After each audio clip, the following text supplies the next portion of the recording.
오늘 하나의 말씀은 요한복음 11장 31절에서 44절 말씀입니다. 함께 읽겠습니다. 마리아와 함께 집에 있어 위로하던 유대인들은 그가 급히 일어나 나가는 것을 보고 곡하러 무덤에 가는 줄로 생각하고 따라가더니 마리아가 예수 계신 곳에 가서 배웠고 그 발 앞에 엎드려 이르되 주께서 여기 계셨더라면 내 오라버니가 죽지 아니하겠나이다 하더라. 예수께서 그가 우는 것과 또 함께 온 유대인들이 우는 것을 보시고 심령에 비통히 여기시고 불쌍히 여기사 이르시되 그를 어디 두었느냐 이르되 주여 와서 보옵소서 하니 예수께서 눈물을 흘리시더라. 이에 유대인들이 말하되 보라 그를 얼마나 사랑하셨는가 하며 그중 어떤 이는 말하되 맹인의 눈을 뜨게 한 이 사람이 그 사람은 죽지 않게 할 수 없었더냐 하더라. 이에 예수께서 다시 속으로 비통히 여기시며 무덤에 가시니 무덤이 구리라 돌로 막았거늘 예수께서 이르시되 돌을 옮겨 놓으라 하시니 그 죽은 자의 누이 마르다가 이르되 주여 죽은 지가 나흘이 되었음에 벌써 냄새가 나나이다. 예수께서 이르시되 내 말이 내가 믿으면 하나님의 영광을 보리라 하지 아니하였느냐 하시니 돌을 옮겨 놓으니 예수께서 눈을 들어 우러러 보시고 이르시되 아버지여 내 말을 들으신 것을 감사하나이다. 항상 내 말을 들으시는 줄을 내가 알았나이다. 그러나 이 말씀하옵는 것은 둘러선 무리를 위함이니 곧 아버지께서 나를 보내신 것을 그들로 믿게 하려 함이니이다. 이 말씀을 하시고 큰 소리로 나사로야 나오라 부르시니 죽은 자가 수족을 배로 동인 채로 나오는데 그 얼굴은 수건에 쌓였더라. 예수께서 이르시되 풀어놓아 다니게 하라 하시니라. 아멘. 예수님께서 한 장례식장에 가셨습니다. 그곳은 예수님과 매우 친밀한 사람의 장례식장이었습니다. 예수님께서 사랑하시던 나사로가 죽은 것입니다. 예수님이 그곳에 도착했을 때는 나사로가 죽은 지 4일이나 지났지만 여전히 그곳은 슬픔이 지배하는 곳이었습니다. 나사로의 동생인 마르다와 마리아는 말할 것도 없이 동네 사람들이 죽은 나사로를 생각하면서 울고 있었습니다. 그 슬픔이 가득한 장례식장에 예수님이 가셨습니다. 예수님이 오셨다는 말에 마르다가 뛰어나가 예수님을 영접했습니다. 그리고 예수님께 왜 오빠가 살아있을 때 오지 않았냐고, 예수님이 너무 늦게 오시는 바람에 오빠가 죽었다고 슬퍼합니다. 마리아도 마찬가지입니다. 마리아도 예수님을 보자마자 만약 예수님이 여기 계셨더라면, 오빠가 아플 때 여기 계셨더라면 오빠는 죽지 않았을 것이다 라고 말을 합니다. 그 모습이 얼마나 애통하고 슬펐던지 예수님도 눈물을 흘렸습니다. 지금 베다니의 나사로의 집은 모든 사람들에게 슬픔을 주는 그런 슬픈 장소가 되었습니다. 그런데 거기서 끝나지 않았습니다. 나사로의 죽음이 모든 사람에게 절망을 주고 슬픔을 주는 것에서 끝나지 않았습니다. 죽었던 나사로가 다시 살아남으로 인해서 슬픔의 장소가 기쁨과 환희와 하나님께 영광을 돌리는 축제의 장소로 변화되었습니다. 병자를 고치던 예수님도 나사로의 죽음은 막지 못하는구나 라고 했는데, 그렇게 예수님을 불신하던 사람들이 사라지고 오히려 예수님을 믿는 사람들이 더 많이 늘어나는 그런 축복된 장소가 되었습니다. 어떻게 슬픔의 장례식장이 기쁨의 잔치집이 될 수 있었을까요? 그 장례식장에 예수님이 계셨기에 가능한 일입니다. 예수님은 죽음이라는 절망을 부활이라는 희망으로 바꾸시는 분입니다. 죽음 때문에 절망했던 자들에게 예수님은 다가가셔서 그들의 죽음을 희망으로 바꿔 주셨습니다. 다시 살아난 나사로를 보며 그의 가족들은 다시 희망을 품게 되고 슬픔이 기쁨으로 변하고 절망 가운데 가졌던 그 불신이, 예수님에 대한 불신이 다시 확신으로 변화되었던 것입니다. 여러분, 예수님은 장례식장에 오셨습니다. 이제 끝이라고 생각하며 절망에 사로잡혀 울고 있는 자들에게 오셨습니다.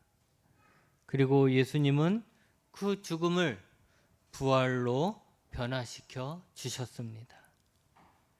죽음이 주는 절망감에 사로잡혀 죽어가던 자들에게 새 희망의 기쁨을 주셨고 살 수 있는 희망을 주셨습니다. 여러분, 죽을 만큼 절망스럽습니까? 아닙니다. 우리가 속지 말아야 합니다. 죽을 만큼 절망스러운 것은 없습니다. 오히려 그 죽음이 절망을 가져오는 것입니다. 희망이 없다라는 거짓된 속삭임에 마음을 빼앗기지 마십시오. 희망이 없는 것이 아니라 절망이 우리가 희망을 보지 못하게 막고 있는 것입니다. 힘들어 죽고 싶다면 마지막으로 온 힘을 다하여 예수 그리스도를 믿으십시오. 그분이 우리의 절망 속에 희망의 빛을 던져 우리로 하여금 살게 하실 것입니다. 마가복음 2장 17절 말씀입니다. 예수께서 들으시고 그들에게 이르시되 건강한 자에게는 의사가 쓸데없고 병든 자에게라야 쓸데있느니라. 나는 의인을 부르러 온 것이 아니요 죄인을 부르러 왔노라 하시니라. 또 마태복음 11장 28절 말씀에 수고하고 무거운 짐진 자들아 다 내게로 오라. 내가 너희를 쉬게 하리라고 하셨습니다. 여러분, 우리는 병이 들었기 때문에, 우리는 죄인이기 때문에, 내 삶의 무게가 너무 무겁기 때문에 우리는 하나님께 갈 수 없다라고 이야기를 합니다. 그러면서 우리는 절망을 품고 살게 되는 거죠. 병든 자들, 죄인들, 삶의 무거운 짐을 진 자들이 그렇게 살아가는 거예요. 그런데 오히려 예수님은 그런 사람들을 찾으시는 거죠. 병든 사람, 죄인인 사람, 무거운 삶의 짐을 지고 가는 사람, 그래서 절망에 갇혀 있는 자들을 예수님은 찾아오신 것입니다. 왜요? 그들이 가지고 있는 절망을 예수님이 희망으로 바꾸시기 때문입니다. 마태복음 1장 28절, 23절 말씀에 보라, 처녀가 잉태하여 아들을 낳을 것이요 그의 이름을 임마누엘이라 하리라 하셨으니 이를 번역한즉 하나님이 우리와 함께 계시다 함이라고 하셨습니다. 예수님의 다른 이름인 임마누엘, 즉 하나님이 우리와 함께 하신다라는 것이죠. 여러분, 하나님이 우리와 함께 하신데 누구랑 함께 하십니까? 하나님이 누구랑 함께 하시기 위해서 이 땅에 오셨습니까? 경건한 사람들, 잘 사는 사람들, 건강한 사람들, 자유로운 사람들? 아닙니다. 예수님이 함께 하시고자 했던 사람들은 병든 사람, 죄인인 사람, 무거운 삶의 짐을 지고 절망 속에 앉아있는 자들입니다. 그들을 불쌍히 여기시사 그들의 절망 속에 갇혀서 좌절하며 죽어가는 모습이 너무나도 안타까워 그들을 살리기 위해서 오신 것입니다. 여러분, 그렇기 때문에 이 임마누엘, 하나님이 우리와 함께 하신다는 것은 희망이 없는 자들에게 희망을 주시는 이름입니다. 하나님이 너와 함께 하신다는 것입니다. 절망의 구렁이 속에서 나 혼자라고 생각하고 아무도 날 도와줄 수 없다라고 생각하는 그 자들에게 예수님은 하나님이 함께 하신다는 바로 그 증거가 되시는 것입니다. 한 여인이 있었습니다. 이 여인은 병이 있었습니다. 이 여인의 병은 12년 동안 계속되었고 12년 동안 이 여인은 자신의 병을 고치고자 많은 의사를 찾아갔습니다. 그러는 동안 이 여인의 몸은 더욱 쇠약해졌고 가지고 있던 재산도 다 탕진하고 말았습니다. 12년이나 계속되는 병, 가지고 있던 돈도 다 허비되고 없었고 용하다는 의사들을 만났지만 그들은 이 여인에게 절망만 줬습니다. 몸은 계속 약해져 갔습니다. 이제 이 여인에겐 더 이상 희망이 없었습니다. 의사를 만날 돈도 없었고 의사가 아무리 용하다고 해서 만나도 그들은 12명이나 만났지만 그녀를 고쳐주지 못했습니다. 여전히 그녀는 몸이 아팠고 이제 가난한 병든 자가 되었던 것입니다. 그러기에 이 여자는 절망에 앉아 있었던 것이죠. 그때 예수님에 대한 한 소문이 들려왔습니다. 예수님을 만나면 그분이 고쳐주실 수 있을 거라는 소문이었습니다. 이때 이 여인은 선택을 해야 했습니다. 절망에 사로잡혀 이제 난 다 끝났다. 나는 이제 다 틀렸다. 아무리 노력해도 고칠 수 없다. 이런 절망에 사로잡혀서 그래 그 소문도 예수님이라는 그분에 대한 소문도 거짓일 거라고 일축하고 서서히 죽어갈 것인가? 아니면 다시 한번 용기를 내서 그 예수님을 만나볼 것인가? 이 여인은 선택을 해야 했던 것이죠. 그리고 그녀는 용기를 내서 예수님에게 손을 내밀었습니다. 그때 그녀의 절망은 사라졌습니다. 이 여인은 절망스러운 상황 속에서도 예수 그리스도라는 희망을 품었고 예수 그리스도는 그녀의 희망을 현실로 만들어 주셨습니다. 성경에는 이런 이야기로 가득합니다. 바디메오도 마찬가지입니다. 아무 희망 없이 죽지 못해 살던 소경거지 바디메오. 그러나 그가 그 절망 가운데 예수님이란 이름을 듣고 예수님에 대한 소망을 듣고 그 예수님에게 희망을 품고 예수님을 만남으로 그는 소경거지라는 그 절망, 태어났을 때부터 안게 되었던 그 절망을 벗어버리고 예수님의 제자가 되었습니다. 성경에 나오는 병자와 나오지 않는 많은 병자들도 다 절망 가운데서 예수 그리스도라는 희망을 품고 예수님께 나아감으로 절망을 이겨낸 자들입니다. 육체적 질병만 예수님이 고쳐주신 것은 아닙니다. 베드로가 예수님을 부인하고 나서 주체할 수 없는 죄책감과 자괴감 때문에 모든 꿈을 버리고 다시 옛날로 돌아가려 했을 때 예수님은 자신을 부인했던, 자신을 배신했던 그 베드로를 찾아가서 희망을 주셨습니다. 절망에 깊이 파묻혔던 베드로의 꿈을 예수님이 다시 끄집어내 주신 것입니다. 그래서 베드로는 예수님으로 말미암아 이제 실패자의 삶으로 끝날 인생을 승리자의 삶으로 마칠 수 있게 된 것입니다. 여러분, 우리에게 예수님이 계신다면 우리에겐 희망이 있습니다. 우리 가정에 예수님이 계시면 우리 가정은 희망이 있습니다. 우리가 속한 공동체에 예수님이 계시면 우리 공동체는 희망이 있는 것입니다. 중요한 것은 예수님이 내 안에, 내 일터에, 내 가정에 계시는가 하는 것입니다. 여러분, 예수님을 영접한다는 것이 단지 예수님을 믿는다, 내가 지식적으로 예수님이 계신다는 것을 믿는다라는 것을 의미하지 않습니다. 영접한다라는 것은 말 그대로 모시는 것입니다. 손님을 내가 우리 집에 모시는 것처럼, 내가 한 사람을 사랑하여 그 사람을 내 마음속에 두는 것처럼, 그렇게 영접한다는 것은 말 그대로 모시는 거예요.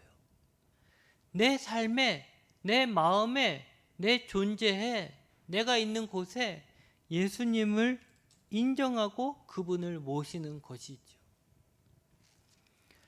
하나님의 임재 연습이라는 책이 있습니다.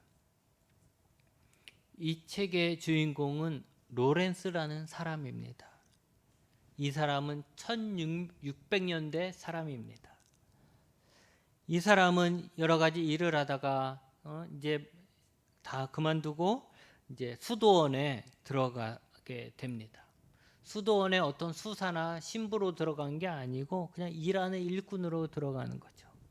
그가 하는 일은 수도원에서 밥하고 신발, 샌들 같은 걸 수선하는 그런 일을 했습니다. 참 보잘것없는 그런 일을 했죠. 수도원에도 다 직급이 있지 않겠습니까? 신부들이 쭉 있을 것이고 그 밑에 여러 사람들이 있을 것이고 그 밑에 일하는 사람이에요. 그런데 이 사람은 그 보잘것없는 자리에서 하는 일이라고는, 수사들은 성경을 읽고 기도하고 묵상하면서 하나님과 함께하는 막 그런 시간들을 갖겠지만 이 사람은 일을 해야 되는 거죠. 밥하고, 밥을 뭐 그냥 합니까? 음식 다 이렇게 재료 손질하고 물 퍼오고 막 이런 힘든 노력을 하는 이거예요. 그래서 하나님을 연구하고 하나님께 함께 하려고 노력하는 사람을 돕는 일을 하는 게 이 사람의 일이었던 거죠. 근데 이 사람은 그런 바쁜 와중에 그런 일을 하면서도 하나님의 임재를 연습했어요. 하나님이 나와 함께 하신다는 것을 늘 생각하고 살았던 거죠. 아무리 힘들고 비천한 일이라도 그는 푸념하지 않으며 오히려 주님의 일로서 감당하여 말년에는 그 누구도 넘볼 수 없는 그리스도의 성품의 사람, 하나님과 함께하는 사람이 되었어요. 그래서 나중에는 이 수도원에 어떤 수사들을 보고 뭐 신부들을 보러 온 것이 아니고 이 사람을 보려고 사람들이 모이는 거예요. 그 사람에게 조언을 듣고 그렇게 되는 거죠. 여러분, 이 사람이 뭘 잘한 겁니까? 이 사람은 자신의 일과 하나님의 일을 구분하지 않았습니다. 자신이 하나님과 함께 있을 때와 하나님과 떨어져서 홀로 있을 때를 구분하지 않았습니다. 수도원에서 밥 짓는 것은 먹고 살기 위해서 어쩔 수 없이 하는 내 일이고, 하나님의 일로는 잠자기 전에 기도하는 그런 사람이 아니었어요. 그러니까 하루 24시간 중에 먹고 살기 위해서 일하느냐고, 내게 주어진 일을 하냐고 하루 종일 힘들게 살다가 잠들기 전에 잠깐 하나님을 만나고 잠자는 그런 삶을 살지 않았다라는 거죠. 그는 그의 삶 전체에 예수 그리스도를 영접했기 때문에 그의 삶 전체에 예수님을 모셨던 거죠. 자기가 밥을 짓고 있을 때도 예수님과 함께 밥을 짓고 있었던 거고, 자기가 빨래를 할 때도 예수님과 함께 빨래를 하고 있는 거고, 샌들을 고칠 때도 예수님과 함께 했던 거예요. 그가 아플 때도 그는 혼자 아프지 않고 예수님과 함께 아팠던 거죠. 기쁠 때도 그는 혼자 기쁜 게 아니라 예수님과 함께 기뻐했던 것입니다. 그는 그가 살아가는 모든 시간에 하나님을 인정하고 하나님과 함께하는 시간으로 만들어가고 누려갔던 것입니다. 여러분, 예수님을 내 삶에 모신다는 것은 교회와 직장이 구분되지 않습니다. 교회에 왔을 때만 잠깐 예수님을 만나고 가고, 교회를 벗어나면 또 내 세상이다, 나 혼자의 힘으로 또 이 세상을 살아가야지, 이렇게 하지 않았다라는 것이지요. 내가 좋은 일을 할 때만 예수님하고 함께하고, 내가 죄를 지을 때는 예수님 없이 나 혼자 죄 짓고, 예수님 없는 것처럼 그렇게 하지 않았다라는 것입니다. 교회든 직장이든 예수님이 함께 하십니다. 교회든 세상이든 예수님이 우리와 함께 하십니다. 그렇게 될 때만이 어려운 내 삶 속에서도 예수 그리스도의 희망이 생기는 것입니다. 여러분, 우리는 희망을 노래하고 있습니까? 아니면 절망을 노래하고 있습니까? 우리가 내뱉는 노래가, 우리가 입에서 나오는 푸념이 희망에 관한 이야기입니까? 아니면 절망에 관한 이야기입니까? 희망과 절망의 차이점이 있습니다. 희망은 미래지향적입니다. 예수님이 나사로의 장례식장에 오셨을 때 그분은 불안해하지 않았습니다. 나사로가 죽었구나, 나사로가 죽은 지 4일이나 지났구나, 이를 어쩌지, 이렇게 하지 않았다라는 거죠.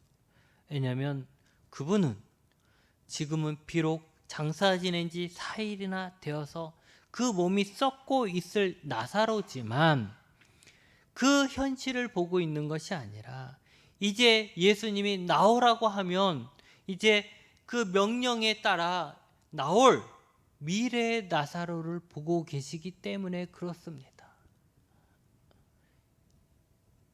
반면 절망은 과거 지향적입니다. 예수님을 빼고 거기 있던 모든 사람들은 과거를 생각하고 있습니다. 나사로가 죽기 전인 4일 전을 생각하고 있는 거죠. 나사로가 4일 전에 죽었어. 나사로가 죽었어. 4일 전에 죽었어는 거죠. 4일 전에 예수님만 오셨더라면 4일 전에 나사로가 죽었다는 과거에서 이렇게 벗어나지 못하고 있는 것입니다.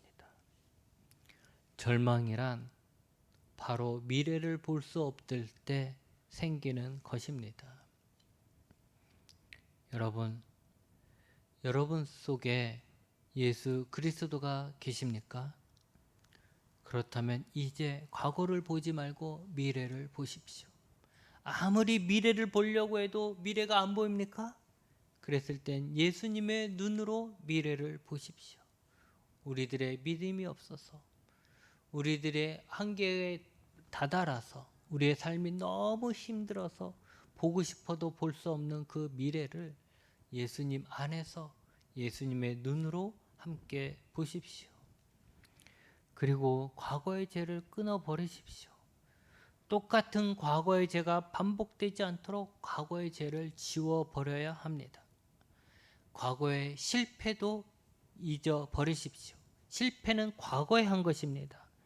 실패한 과거를 계속 생각하고 계속 후회하고 또다시 실패를 두려워한다면 우리는 과거에 실패한 삶에서 살고 있는 것이지 현재 우리가 그 삶에서 벗어난 것이 아닙니다. 과거의 성공도 잊어버리십시오. 과거에 성공했다고 오늘에도 성공하는 거 아닙니다. 오히려 과거의 성공은 오늘을 더 불만스럽게 만들 수 있습니다. 불평, 불만이 있는 곳에 희망이 있을 자리는 없습니다. 여러분의 삶에 희망이 있습니까? 네, 있습니다. 예수님이 함께 하시기에 희망이 있습니다. 여러분, 우리 교회에 희망이 있습니까? 네, 있습니다. 예수님이 함께 하시기에 있습니다. 우리나라에 희망이 있습니까? 네, 있습니다. 예수님이 함께 하시기 때문에 있습니다. 그렇다면 우리 모두가 이제는 희망을 노래해야 합니다. 이래서 죽겠어, 이래서 안 돼, 이래서 힘들어, 이래서 절망이야, 이런 노래하지 말고 예수님이 함께 하시니 희망이 있어. 예수님이 우리와 함께 하셔 우리에게 힘을 주셔 우리를 인도하셔 우리를 푸른 초장으로 인도하실 거야. 하나님이 우리와 함께 하시니 우리가 이겨낼 수 있을 거야. 이렇게 희망을 노래하십시오. 노래에는 힘이 있습니다. 혼자서는 절망이라는 사슬에서 헤어나오지 못해도 우리 모두가 함께 희망을 노래하면 우리는 절망을 이겨낼 수 있습니다. 여러분, 희망을 노래할 수 있는 목소리는 어디에서 옵니까? 바로 예수님이 주십니다. 사망아, 너의 승리가 어디 있느냐? 사망아, 네가 쏘는 것이 어디 있느냐? 우리 주 예수 그리스도로 말미암아 우리에게 승리를 주시는 하나님께 감사한다라고 바울은 고백했습니다. 여러분, 절망은 우리를 죽음으로 몰아갈 것입니다. 그러나 예수 그리스도를 믿는 자는 죽지 않습니다. 죽어도 살아납니다. 이것이 바로 우리가 절망을 할 수 없는 이유이며 희망을 노래해야 하는 이유입니다. 바라기는 이제부터라도 예수 그리스도를 영접한 우리 모두가 절망을 떨쳐버리고 희망을 노래할 수 있기를 예수님의 이름으로 축복합니다. 기도하시겠습니다.